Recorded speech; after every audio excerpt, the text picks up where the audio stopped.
Gente, bom dia!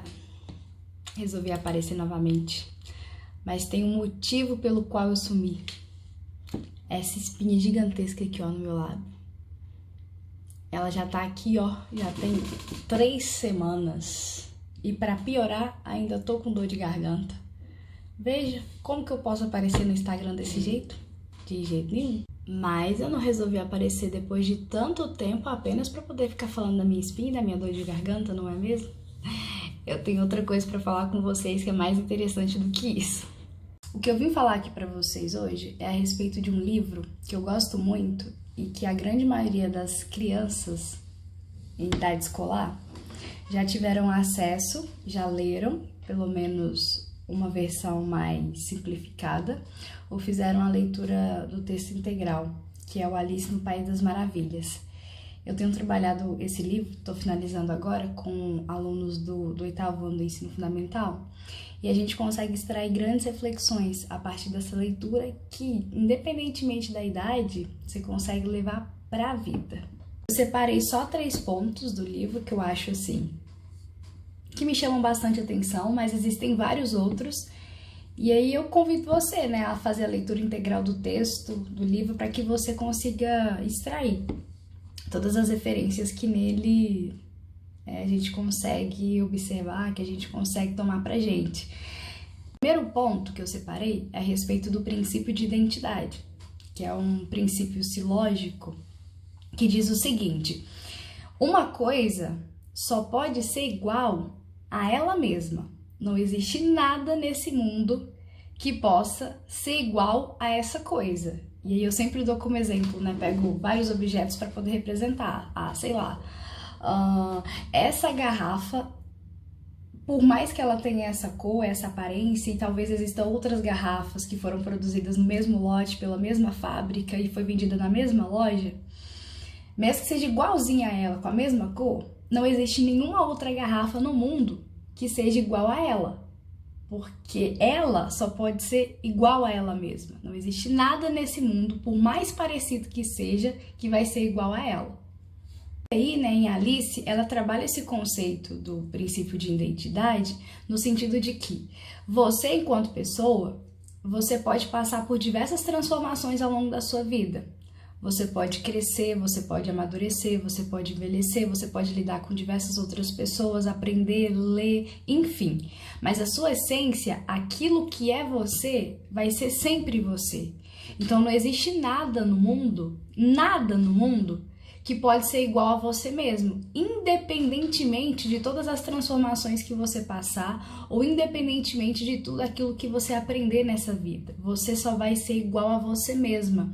E aí ele traz esse ponto para que a gente possa valorizar aquilo que a gente é, porque a gente é importante pelo fato de que no mundo só existe um ser igual a mim mesma, que sou eu. Não existe mais nada, né, que possa se comparar. E aí dando essa ideia da importância da gente aceitar quem a gente é e valorizar quem a gente é, porque não existe nada nesse mundo que se compare a nós mesmos, né? Justamente por essa capacidade que nós temos de sermos únicos. O segundo ponto que eu acho super legal no livro é a respeito da reflexão do tempo.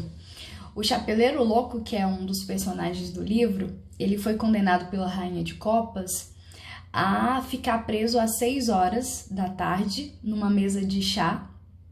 E aí ele só fica circulando essa mesa de chá sem ter tempo, entre aspas, de lavar os utensílios que ele utilizou durante o chá. Então ele vai sempre girando ao redor da mesa, sempre que bate, né, às 6 horas, para poder tomar o chá na louça que tá limpa. E aí, no fim das contas, chega um momento em que ele não tem mais nenhuma louça limpa, porque ele não tem tempo para poder lavar essa louça.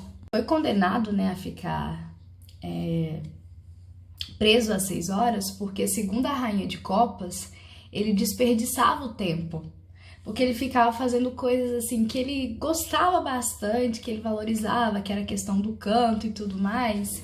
E ele não ficava contando, não ficava se preocupando em gastar o tempo dele. Ele ficava pensando, nossa, eu tenho tantas horas para fazer isso, eu tenho nesse determinado horário, eu tenho esse compromisso e assim por diante.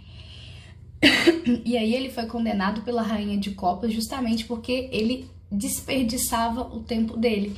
E aí ele fala, né, com a Alice o seguinte, que se as pessoas elas não se preocupassem em gastar o tempo, mas olhassem o tempo como se fosse um senhor, como se fosse algo importante e para a vida delas, elas saberiam utilizar o tempo da melhor maneira possível. E aí conseguiria aproveitar esse tempo da melhor maneira possível. Você daria realmente um valor. Porque se você perder o seu tempo com algumas coisas que não têm importância, que às vezes a gente atribui uma importância extrema, você pode muitas vezes não conseguir recuperá-lo, justamente porque ele é um senhor, ele é uma pessoa, ele detém valor e ele, no fim das contas, vai acabar em algum momento. Justamente pensando nessa relação do cotidiano, né? O último ponto que eu quero falar para vocês, inclusive é um ponto que vários filósofos e teóricos brasileiros utilizam esse trecho do livro justamente para poder agregar um pouquinho mais na fala deles e tudo mais. Um desses teóricos é o Mário Sérgio Cortella, que ele utiliza com frequência, principalmente nas palestras motivacionais onde ele ministra, que é o trecho em que o gato sorridente, o gato Cheshire, ele pergunta para Alice qual caminho que ela quer seguir, qual caminho que ela quer tomar. E aí ela fala, eu não sei não, pode ser qualquer um.